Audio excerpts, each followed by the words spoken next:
उपवास पारणे राखिला दारवंटा, उपवास पारणे राखिला दारवंटा,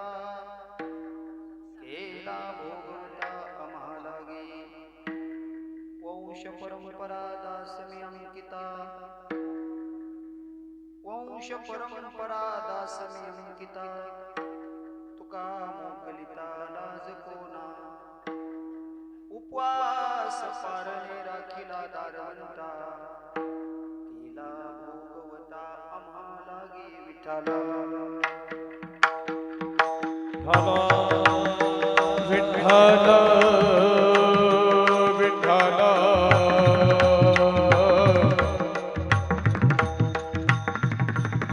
विठ्ठल विठ्ठल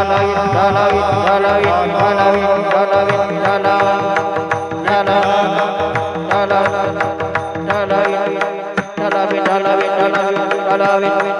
विठ्ठल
तरुण तुलसीमाला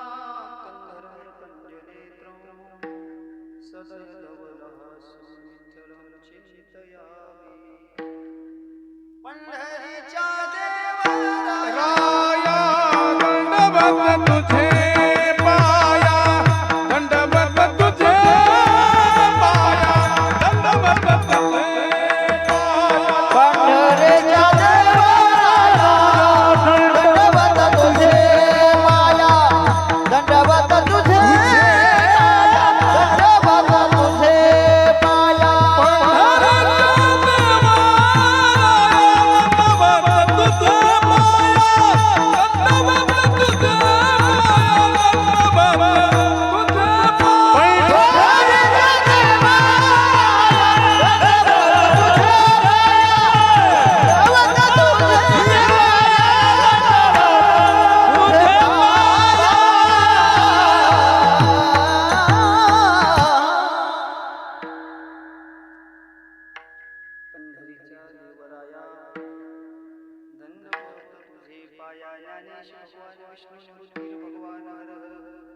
सोपाना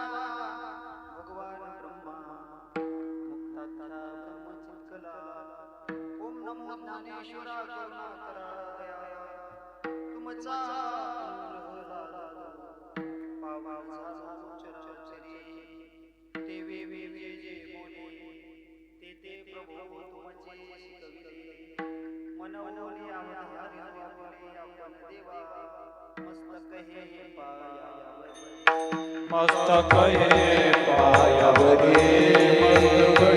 पायावरी, मस्तक हे पायावरी, वार करे संतांच्या, वार करे संतांच्या, वार करे संतांच्या, वार करे संतांच्या, वार करे संतांच्या, वार करे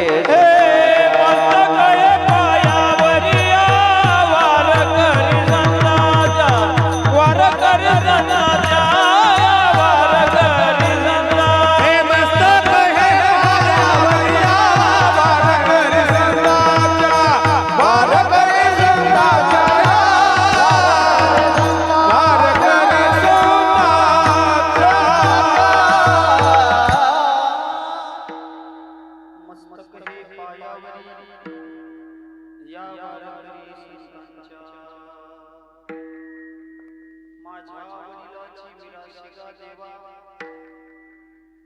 माझ्या वडिलाची विलासी गा देवा तुझी चरण सेवा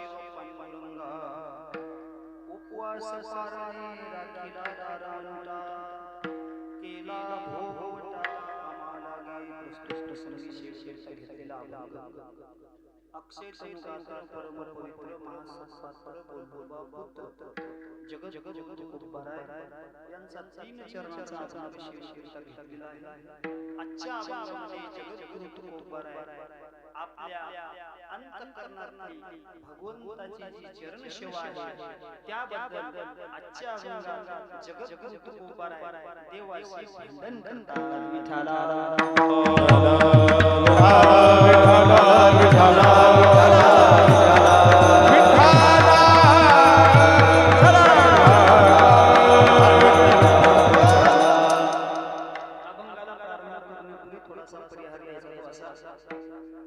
आजची जी कीर्तन सेवा कशाला म्हणायचं काही निमित्तानं जे कार्य केले जाते नैमित्तिक कार्य असं म्हणतात काय सर्वांना जरी ज्ञात असेल तरी वक्त्याचा आचार कर्तव्याने आपल्याच गावातील एक महान वारकरी असणारे वैकुंठवासी आत्माराम शंकरराव इंगोले यांच्या श्राद्धानिमित्त हा आयोजित केलेला त्यांच्या पुत्रांनी कार्यक्रम एक उद्धव भाऊ आत्माराम इंगोले गोपाळ भाऊ आत्माराम इंगोले या दोन्ही पुत्रांनी आपल्या वडिलांच्या ऋणातून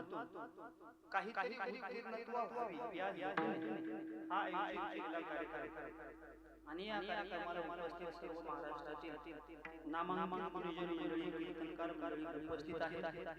ज्यांनी सुंदर असा भजनाचा प्रारंभ केला आपल्याच परिसरातील वैभव वारकरी भूषण आमचे श्री हरिभक्त परायण परम परमात्मान्य काशीनाथ महाराज आसडीकर असतील ज्यांनी सुंदर अशी चाल गायली असे आपल्याच परिसरातील सर्व वैभव असणारे वारकरी भूषण आणि युवा कीर्तनकार आमचे परम मित्र श्री हरिभक्त परायण अमोल महाराज गौ तशीच ज्यांना त्यांना साथ दिली कोणाला साथ दिली काय होते आमचे आपल्याच परिसरातील एक गान केला गोड असा त्यांचा आवाज आहे स्वभाव गोड आहे असे परिणामाचे माऊली महाराज टाकळगावकर तसेच उपस्थित सर्व परिचित अपरिचित मंडळी इकडून आमची सोपान काका महाराज पोरोडकर तसेच आमचे शामराव अण्णा तसेच आता सर्वांचं काही नाव शक्य नाही दुसरगाव इथलापूर ससपूर जवळ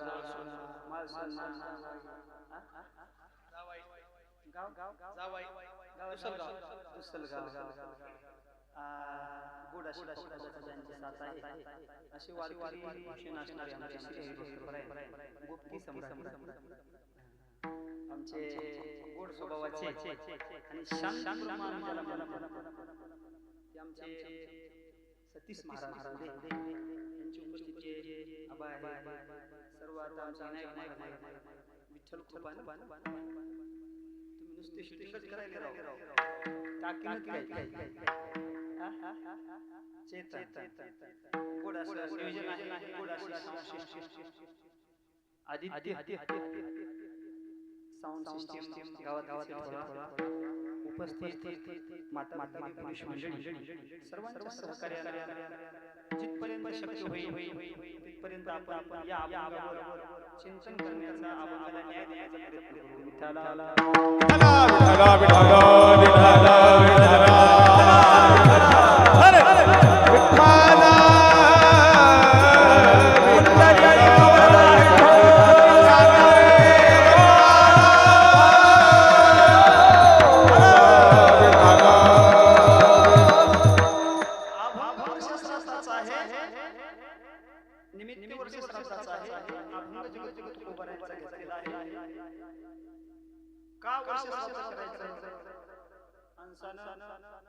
हे कार्यक्रम का करायचे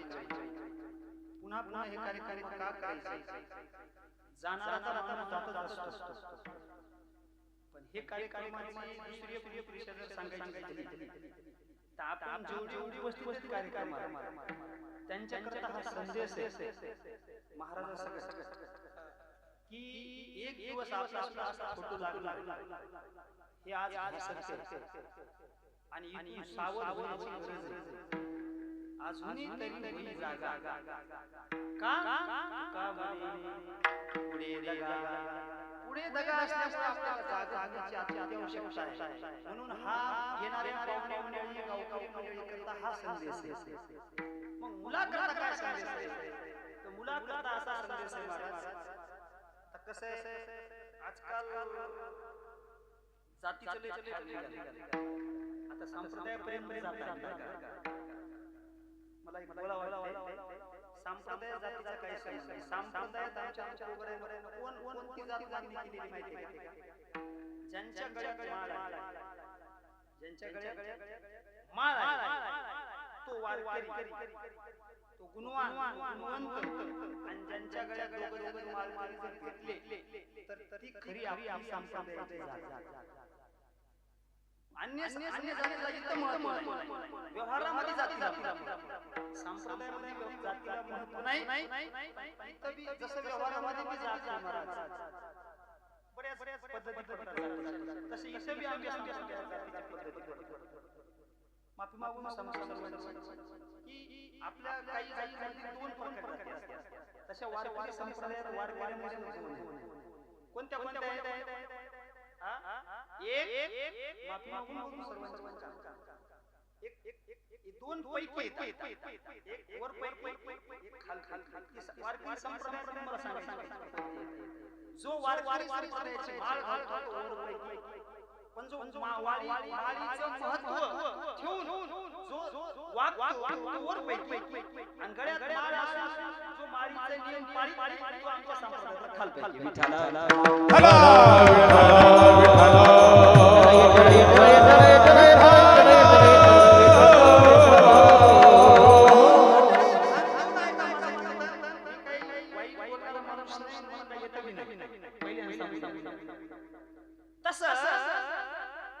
गुणवान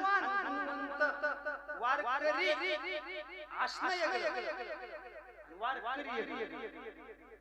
वारकरी असणं वारकरी प्रत्येकाचे चोरबीर वारी दिसतो. वारी आपल्यापेक्षा भारी दिसतो. तसं मुलगा असणं पुत्र असणं पुत्र पण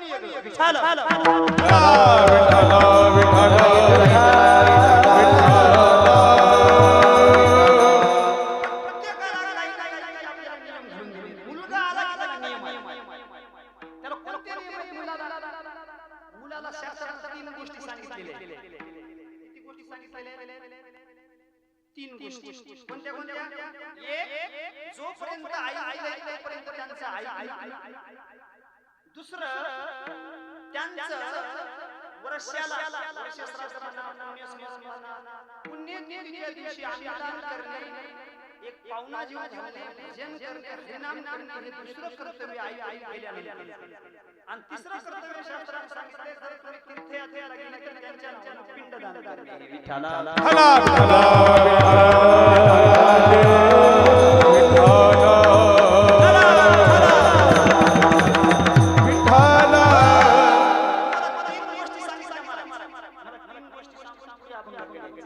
पहिली गोष्ट सांगितली पुत्रांना आई वडिलांचं ऐकणं म्हणजे त्यांची जिवंतपणे सेवा करणे. हयात असताना जर तुम्ही सेवा केली तर मी मित्रपणाला प्राप्त झाले, नाही तर मित्र तर प्रत्येकाला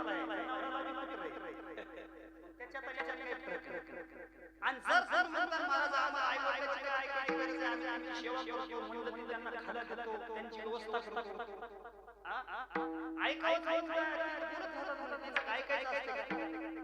आमच्या नारदांना सांगितलं की तुम्ही जर आई वडिलांना जर नाही ऐकली त्याचा परिणाम काय माहिती? माता माऊली पाचारी माऊली पाचारी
स्पष्ट सांगितलं की त्याला भैरव व्हावं लागलं.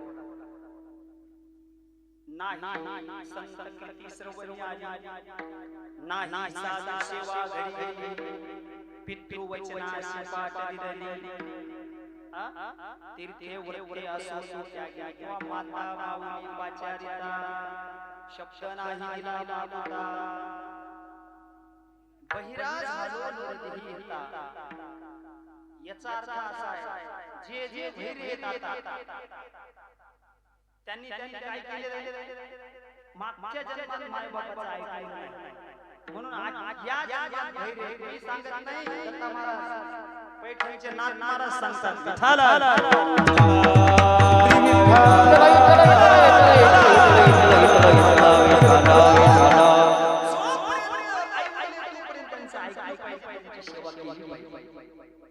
दृष्टांत सांगतो तुमच्या लक्षात येईल. माऊली ज्ञानोबाने म्हणतात, जर तो किती जरी मोठा झाला,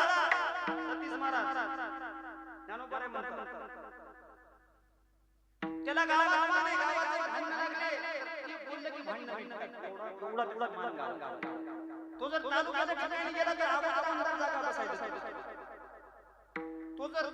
जिल्ह्याच्या ठिकाणी गेला तर खासदार होऊन उभा राहतो. इतकी त्याची महत्त्व. अहो नाही, तो जर मुंबईला गेला त्याला खुर्ची देतो. तो जर दिल्लीला गेला तर पंतप्रधान त्याला नमस्कार करतो एवढा आहे. नाही याच्या पुढे आमच्या महाराजांनी सांगितले, तो जर भूलोकात गेला, तो जर स्वर्गात गेला तर इंद्रगादी देतो. तो जर वैकुंठात गेला तर नमस्कार करतात. एवढा आहे, पण घरी मायबापाला बरोबर ज्ञानोबाने सांगितलं तो कोण आहे. ज्ञानोबा घरी माता पितरा धडपडलाई संसार, ये विश्वभरी आदरा मूर्ख जैसा विठाला.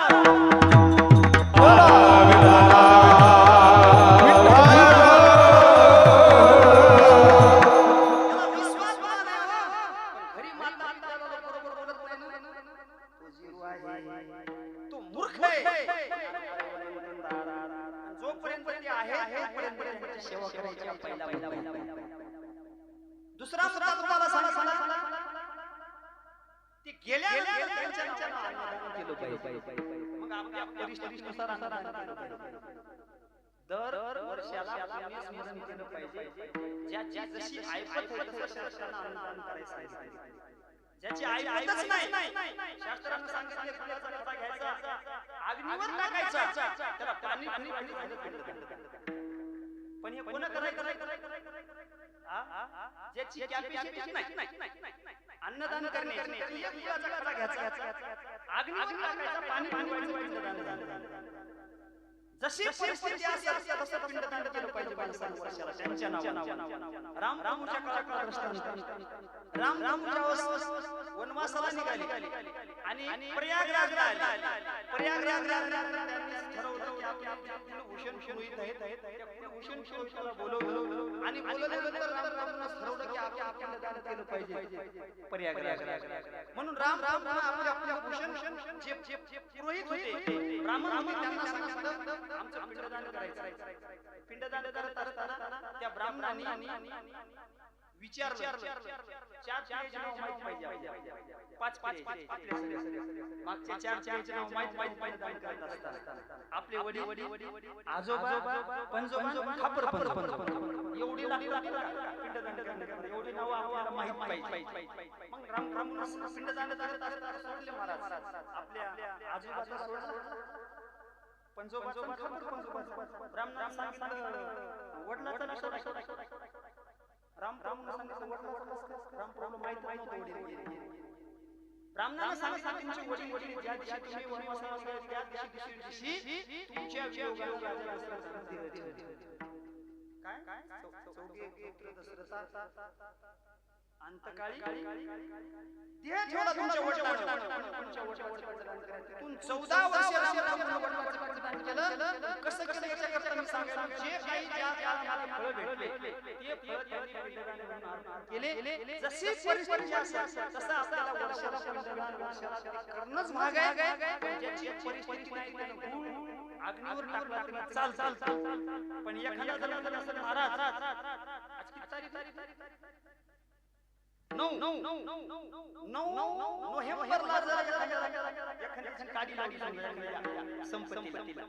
तर त्याला जळायला जवळजवळ 8 नोव्हेंबर पर्यंत म्हणजे किती दिवस एक वर्ष जर सांगितलं महाराज आम्ही जर याच्यावर ठेवलं चालते नाही चालत परिस्थिती जर चांगली आहे कार्यक्रम चांगलाच केला पाहिजे आमचं शास्त्र परिस्थितीनुसार खर्च करायचा म्हणून प्रत्येक वर्षाला पिंडदान केलं पाहिजे पिंडदान केल्यानं काय होतं तुम्हाला समजा जोपर्यंत ऐकलं तोपर्यंत ती खुश होती का पण दर वर्षाच्या पिंडदान केलं आपलं एक कथा सांगतो शास्त्रातली कथा आहे भजन करा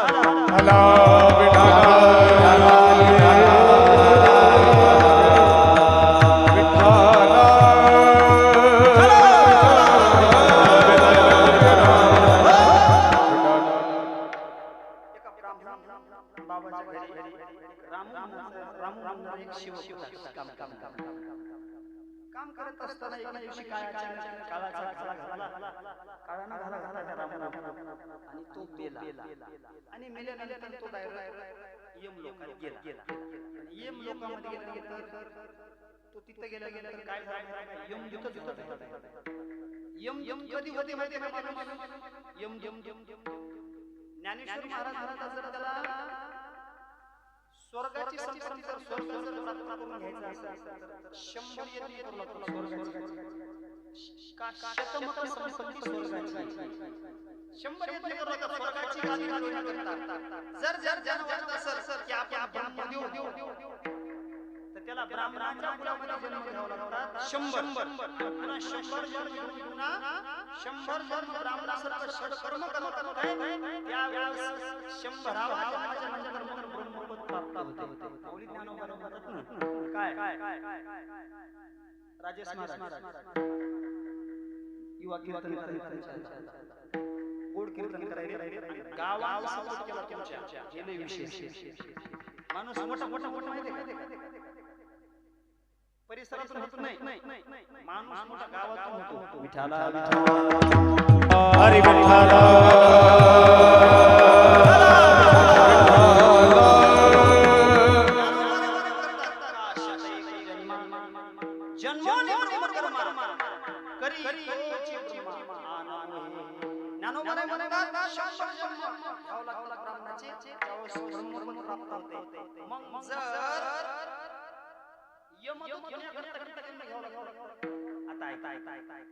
एखादा जर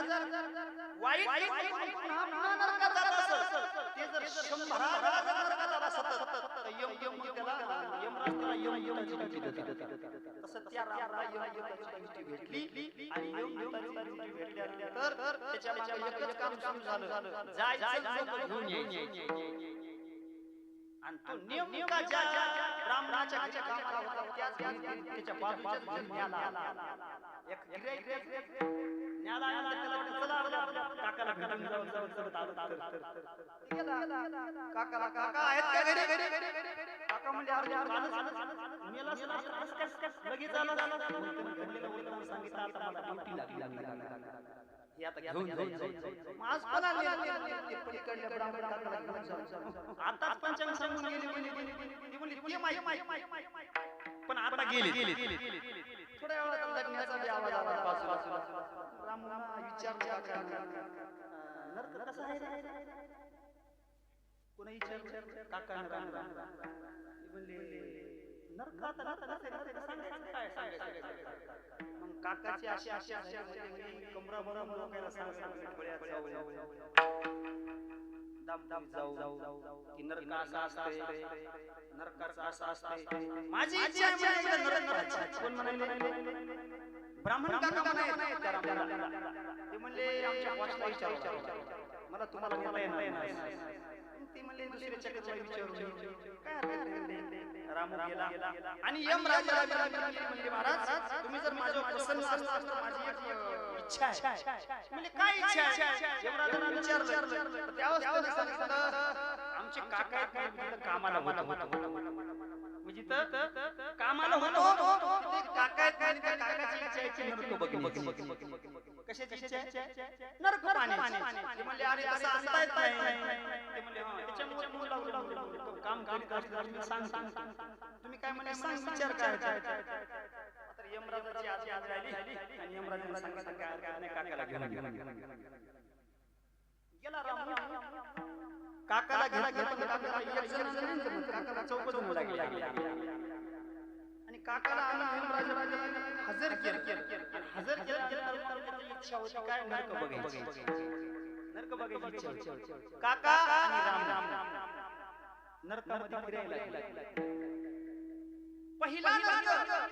पहिल्या नरकात गेल्यानंतर तिथं असे अग्नीचा मारा होता खान त्याला एका जीवाला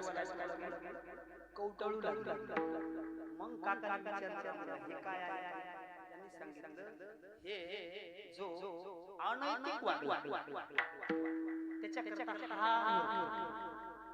ते म्हणजे जळजळ शरीर जळत नाही त्याचं पण ज्या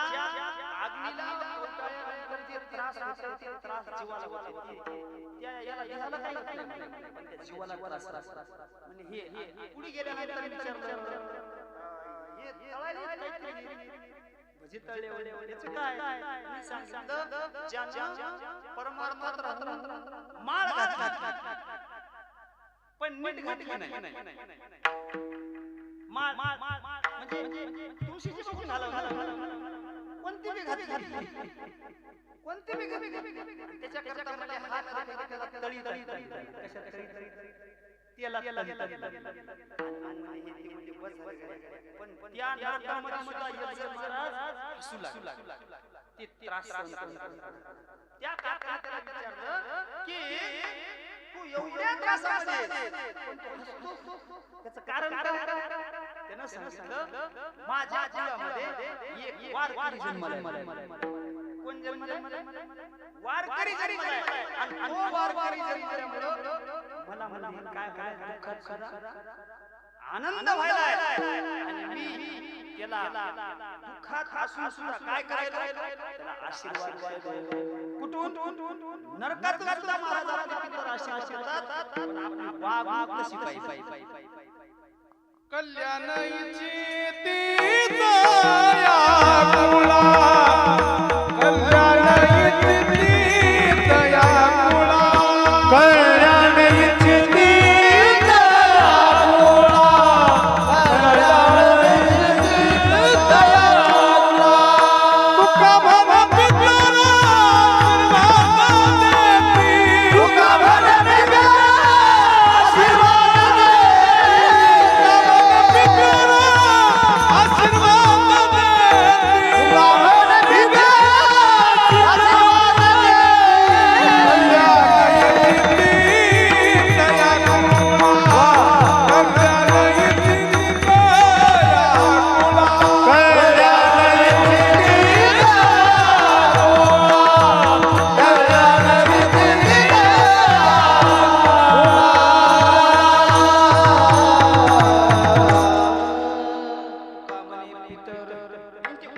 असो नरकात असो का स्वर्गात असो आशीर्वाद देती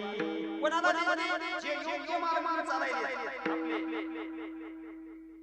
वंशज आपले योग्य मार्गाने चालायले पंढरीची वारी करायची त्यांना आशीर्वाद भेटते मग तिथून त्यांना इच्छा स्वर्ग बघायचं पण काय करा स्वर्गामध्ये रडू लागला स्वर्गात काय करू लागला रडू लागला त्याला विचारलं रडण्याचं कारण काय त्यावेळेस सांगितलं मी आलो स्वर्गात माझं चांगलं कार्य पण माझी जे मुलं लेकरं आहेत ते वाईट करून मला इथून काढण्याचा प्रयत्न करायचे आणि मला नरकामध्ये नेण्याचा प्रयत्न करायचे महाराज पितर स्वर्गात जरी असले तरी तुम्हाला आशीर्वाद देत नाही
सिंदुराचारी पुत्र समाधान भेटायचं असेल तर आपल्याला योग्य मार्गाने चालावं लागणार आई वडिलांची महाराज मुलाकुलाही जास्त अपेक्षा नसते आता ऐका ध्यान देऊन आई वडिलांना मुलाकडून जास्त अपेक्षा नसते आई वडिलांना वाटते जोपर्यंत आपण आहे तोपर्यंत आपल्याला सांभाळावं लागेल जास्त अपेक्षा नसते ध्यान देऊन ऐका सर्व जोपर्यंत आपण हयात आहेत माय बापाला वाटतं की लेकरांना आपल्याला सांभाळावं आणि आपण गेल्यानंतर आपल्या लेकरांनी आपलं सांभाळावं विठाला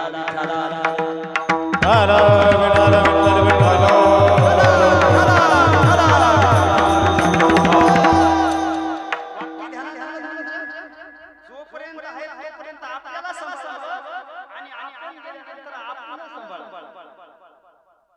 पण आपलं काय सांभाळावं त्याच्यामध्ये विचारांना दोन प्रकार आहेत एक वाईट आहे आणि एक चांगलं आहे लेकरांना वाईट न सांभाळता चांगलं सांभाळावं मग काय चांगलं सांभाळावं तर आपल्या आत्माराम बाबांनी मी ऐकले की आत्माराम बाबांनी इतकी वारकऱ्याची सेवा केली वारकऱ्याची सेवा बरोबर आहे तर ही वारकऱ्याची सेवा यांच्या पुत्रांना हे सांभाळावं विठ्ठलाला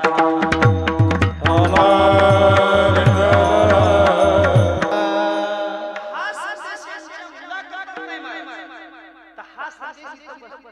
प्रत्येकाला की आपल्या आई वडिलांचं चांगलं सांभाळावं मग काय चांगलं आहे जगत तू उभा आहे भगवंताकडे गेली पंढरपूरला वारीला आणि कार्तिकीला वारीला गेल्यानंतर भगवंतांनी सांगितलं तू खूप बरा आहे महाराज तुमचं जवळजवळ 8 पिढ्या तुमची वारी चालू आणि माझी इच्छा आहे की काही मला माग तू खूप बरा आहे आमची मागणीची काही ज्ञान परंपरेमध्ये वंश परंपरेमध्ये आमची काही मागणीची नाही काय म्हणते मागणीची आमची पद्धतच नाही तर मागू कसा तुम्हाला वडिलांची जाण मी कसा मागू तुम्हाला तू खूप बरा आहे सांगितलं भगवंताने सांगितलं तू खूप बरा आहे ना तू खूप बरा आहे तुम्हाला मी एक सांगतो एक काम एक तर काही मागा नाही तर उद्यापासून सुरू करत असताना चित्ती तुझे पाय डोळा रूपाचे ध्यान हे आपण बंद कर हंड्रेड सुरू मला देवा तू बरं याला काय म्हणते चित्ती तुझे पाय डोळा रूपाचे ध्यान आता पोटे धावी मन हे आपण उद्यापासून घ्यायचे कोण म्हणाले देव म्हणाले देव बरं हे आपण उद्यापासून घ्यायचे नाही हा हे जन्म या जसाची देवा तुझी जे सेवा करू हे सुद्धा आपण घ्यायचं नाही म्हणे बरं कोण म्हणाले देव म्हणाले तू बरं बरं असं आहे भगवंताने सांगितलं की जाऊ द्या पण तुम्ही जी मागणी झाली म्हणजे त्याचं कारण सांगून बायको सोडून मी तुमच्याकडे आलो कोण म्हणलं कोण म्हणलं हंडवून झाले झाले बरं देवा मी माझी बायको लक्ष्मी दावणी केली परवती तुमच्या करता अरे आम्ही जवळ असतो नाही तू काय सांग तू तर बाजूला तुला खाली जास्त आम्ही जाणारच नाही स्त्रीचे जैसे लोक नाही जाणं सावली सरीची सावली पूर्ण उई नाही चला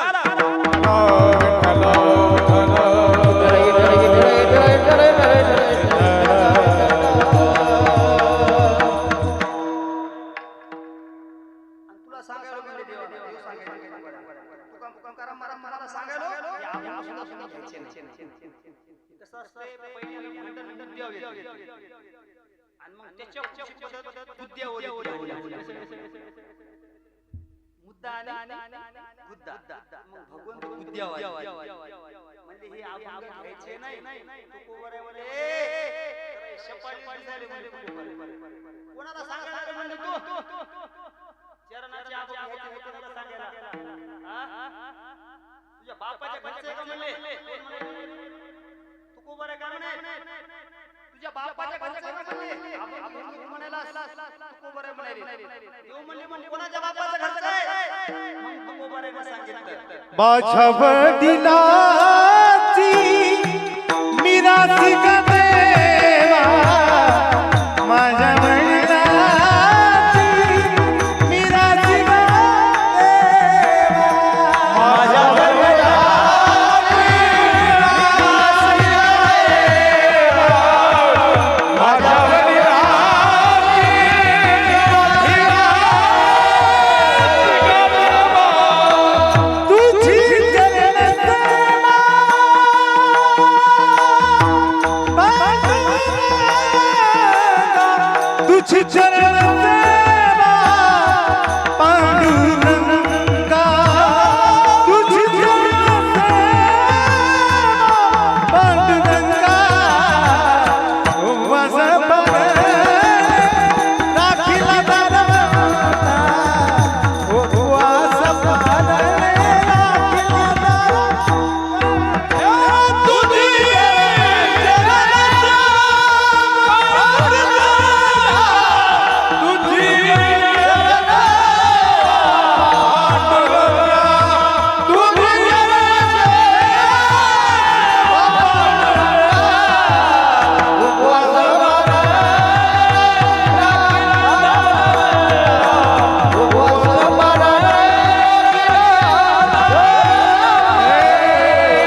जरा तोपर्यंत टाईटच बोलली देवाने. भांडण करत असताना भांडणाची पद्धत सांगतो तुम्हाला. कोणी कोणी भांडणाची पद्धत आहे कशी नाही. भांडणामध्ये पहिली गोष्ट आहे, भांडणामध्ये भीड ठेवली पाहिजे. भांडण करत असताना भीड ठेवून भांडण होतच नाही. हा मस्त यावं लागते भांडण करता. म्हणजे पुढचा कोणी असो शिवा बी मस्त द्यावं लागतात. आमच्या जनाबाईने देवाला शिवाजी कशा दिल्या. अरे अरे धमुन मायेच्या काळजा तुझी रांडर की झाली. अरे अरे धमुन मायेच्या काळजा तुझी रांडर की झाली.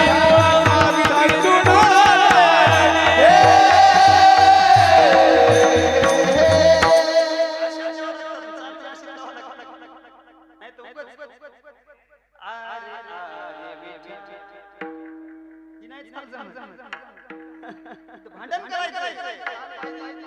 अरे अरे मग ते देव जरी असला भीड नाही ठेवली. नाही भीड बार तुका मने साना थोर तुका मने साना थोर हे नाही भीड बार तुका मने साना थोर तुका मने साना थोर तुका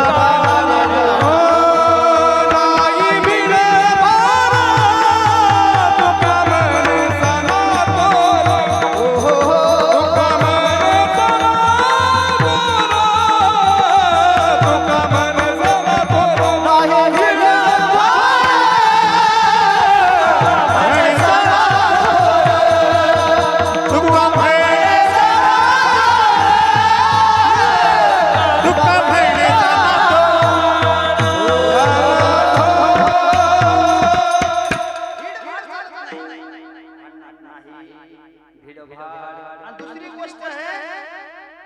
भांडणाची दुसरी पद्धत सांगतो. भांडणामध्ये लाभाचा विचार करायचा. कशा भांडण केल्यानंतर आपण नुकसान होईल हा विचार करणार नाही. तुकोबाराने हा विचार केला नाही. तुकोबाराने म्हणले भांडणाची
लाभाचा विचार करायचा नाही म्हणले देव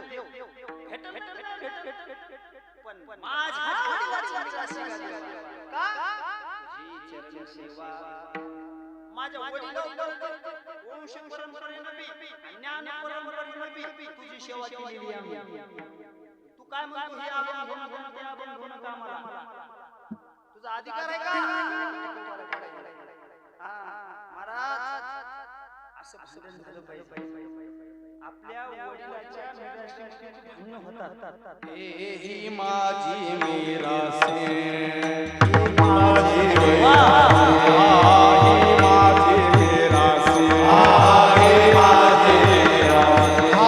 तुझे पाया पासी भाव तुझे पाया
करीन ए देवा मला अभिमान आहे त्या गोष्टीचा. तू काय मला म्हणतोस हे घेऊन का येऊन ये जीववडीला साथी येतात. आमच्या वडिलांना जीव दिला तुला सेवेत तू म्हणतोस की आता उदाहरण सांगतो तुम्हाला व्यवहारावर जाऊ द्या. लय परमानात म्हणत नाही. आता परमानात येत. मामा तुमचं काय नाव आहे? नाही तुम्ही टेन्शन घेऊ नका. तुमचं नाव घनश्यामराव. तुमच्या पैसे आहे का नाही सांगू नका किती पैसा आमच्या बाबा 2 एकर निघाल.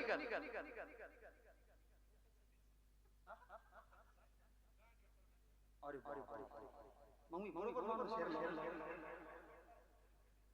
बरोबर बरं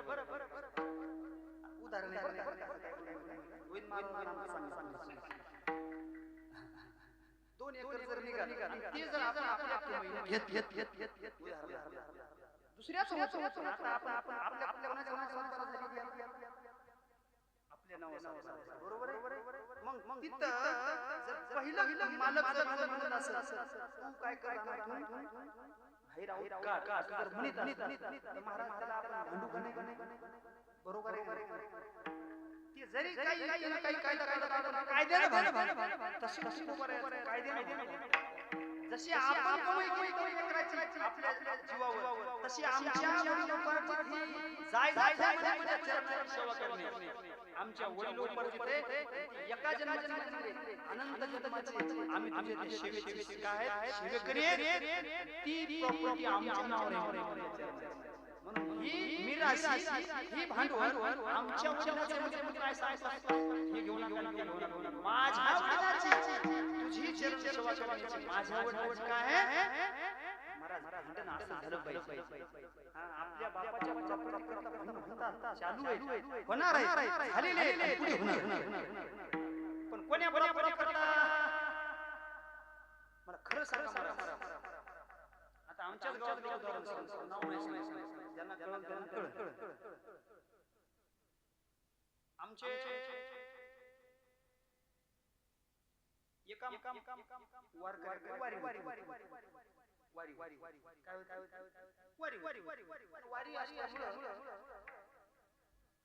वारी कोणाला द्यायची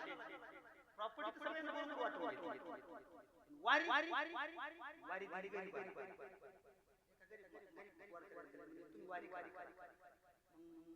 त्यांच्याकडे मला खरं सांगा मला जशी प्रॉपर्टी वारी त्याच्यानंतर द्वादश आपल्या घरी आपल्या वडिलांची त्यांनी मला ज्यांच्याकडे महाराज प्रॉपर्टी घेणं मिराशी नाही. प्रॉपर्टी घेणं म्हणजे वडिलांची संपत्ती वडिलांची खरी संपत्ती त्यांनी काय चांगलं काम केलं आणि ते त्या पुत्राने केलं पाहिजे हीच माझ्या वडिलांची मिराशी गा. हेच देव माग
तुमच्या वडिलांनी काय केलं? काय केलं तुमच्या वडिलांनी? शेती घेण्याकरता कष्ट करून पैसे कमवून पैसे जमा करून शेती घ्यावं लागतं हे आपले कष्ट शेती घेण्याकरता बरोबर आहे असं तुकोबर आहे म्हणाले चरण सेवा तुझी चरण सेवा पांडुरंगा आमच्या वडिलांची जाय जाय जाय तुमच्या वडिलांना असं काय केलंय उपवास पारा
आमच्या वडिलांनी उपवास कोणते वडील कोणते वडील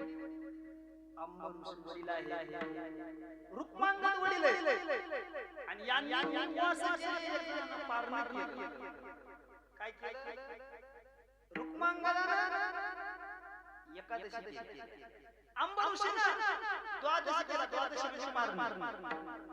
आमच्या वडिलांनी हे केलं ज्ञान वडील कोणी दोन परंपरा वंश परंपरा दुसरी ज्ञान कमाई केली आणि तुमची चरण सेवा केली उपवास केले पारण केले आणि केला भोगवटा महसूल खात्यामध्ये भोगवटा शब्द आलेला आपल्या 7-12 येते काय म्हणतात भोगवटा असते शब्द सुना तो कोबर आहे म्हणे भोगवटा भोगवटम ठेवलंय म्हणे आम्हाला आमच्या वडिलांनी उपवास केले पारणा केले आणि भोगवटावर ठेवला हे जे आहे हे आमचं काहीच नाही हे कोणाचं आहे आमच्या वडिलांनी कमी करून ठेवलेली आहे हे फक्त आता आम्हाला सांभाळायचं कोणाला आपल्याला सांभाळायचं पण भानगड अशी तुम्हाला दृष्टांत सांगतो आपलं कसं कसं ध्यान देऊ नाही का आमचं कसं झालंय आता तुम्हाला नाही बोलत आता आमचं सांगू कसं झालंय ध्यान देऊ नाही का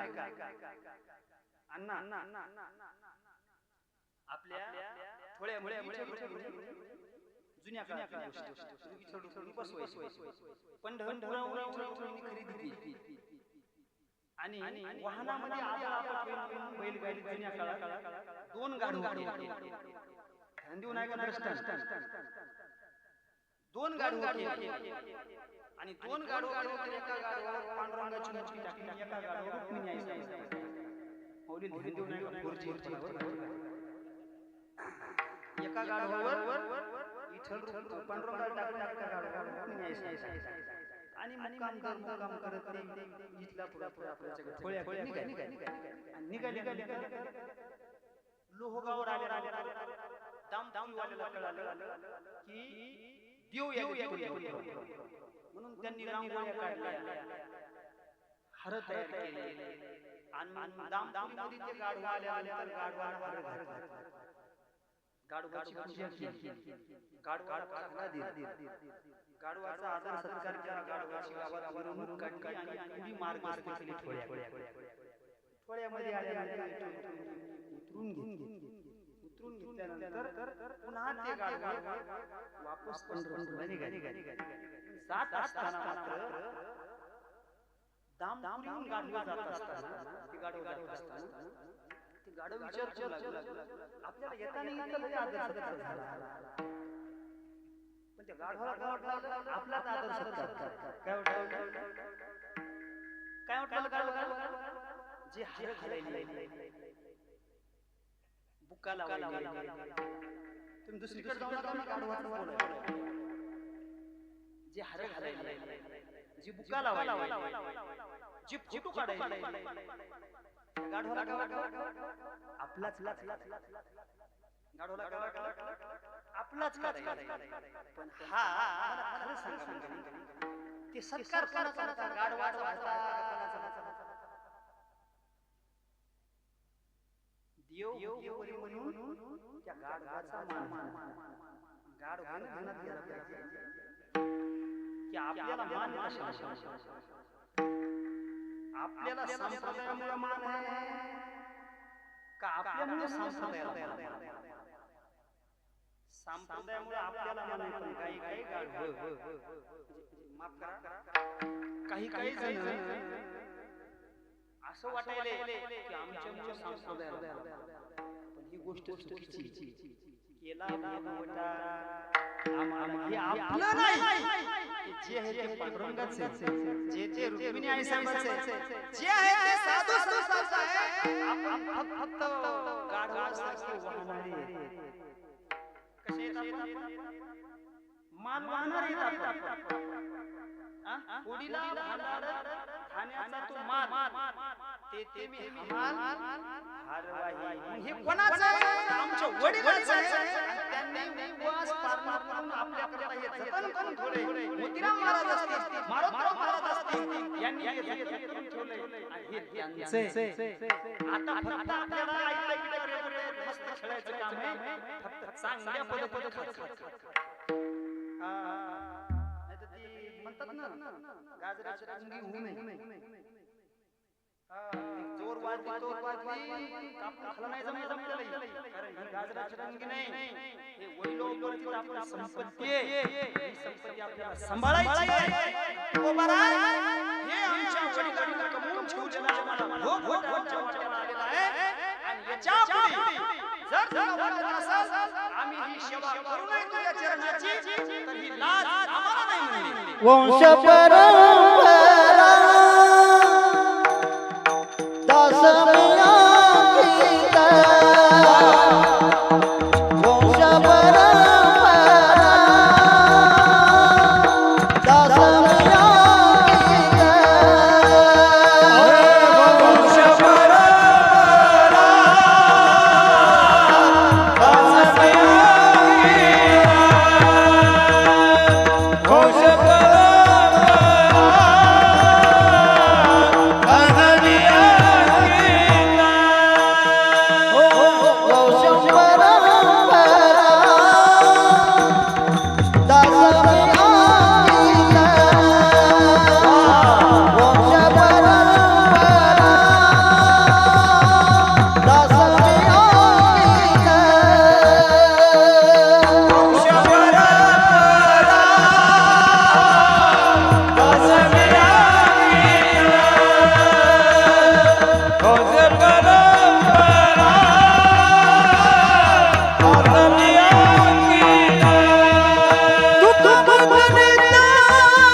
आम्हाला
केला भोगवला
जेवढं सांगितलं ना आणि याच्या पुढं आता याच्या पुढं जेवायला सांगितलं तू कोबर आहे देवा याच्या पुढं मी वंश परंपरा दास आणि आणखी तुझ्या चरणात याच्या पुढे तुला काय करायचं ही लाज आम्हाला ती तुला लाज लागली आम्हाला दूर करशील त्याच्या लाज कोणाला तुझ्या शरण जाऊ तुका म्हणे लाज कोण तुझा तुका म्हणे लाज कोण आहे काही नाही मला खरं सांगा महाराज जर मालकीनी बरोबर कपडे अंगावर तिची लाज तुका म्हणे तरी का लाज स्वामी कोबरे म्हणतात तसे आम्ही तुझ्या आम्ही काय अंकित दास पत्नी देवा लाज तुला आहे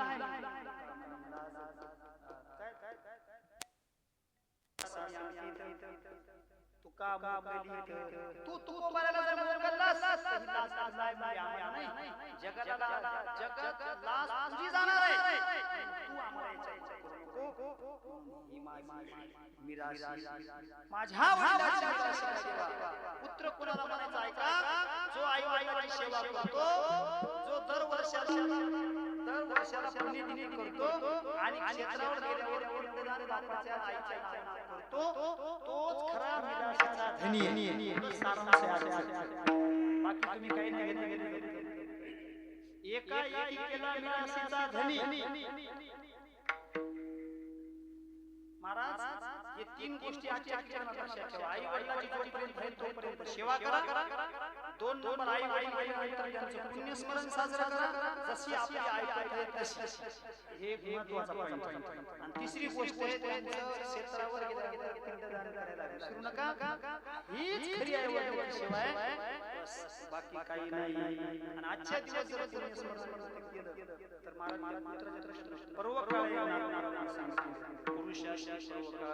जन्मात एक मात्या पित्याचा धर्माची अति पवित्र म्हणून आजच्या दिवशी धर्म केला तर त्या पुत्राला काही कमी करणार नाही म्हणून महाराज म्हणतात माझ्या वडिलांची निराशा देवा तुझी चरण सेवा उपवास पाळला केला भगवंता झालेली सेवा मारुतीचे चरण समर्पित करतो आणि भगवंताला अशी विनंती करतो की जे आत्माराम भावाचे वारकरी त्यांना भगवंताला विनंती करू की जे काय आज हरिनाम झालेलं पुण्य आहे त्यांच्या सद्गतीला आज पुढची गती प्राप्त होणार आहे त्या सद्गतीला आपल्या आजच्या सर्वांचे अंतःकरणात समर्पित करू आणि त्यांच्या स्मृतीच्या ठिकाणी ही सेवा समर्पित करू काही चुकला असेल तर क्षमा करा नातेरी बालक बडा बोली का वावा चुका पडली ते चूक बोली पुरे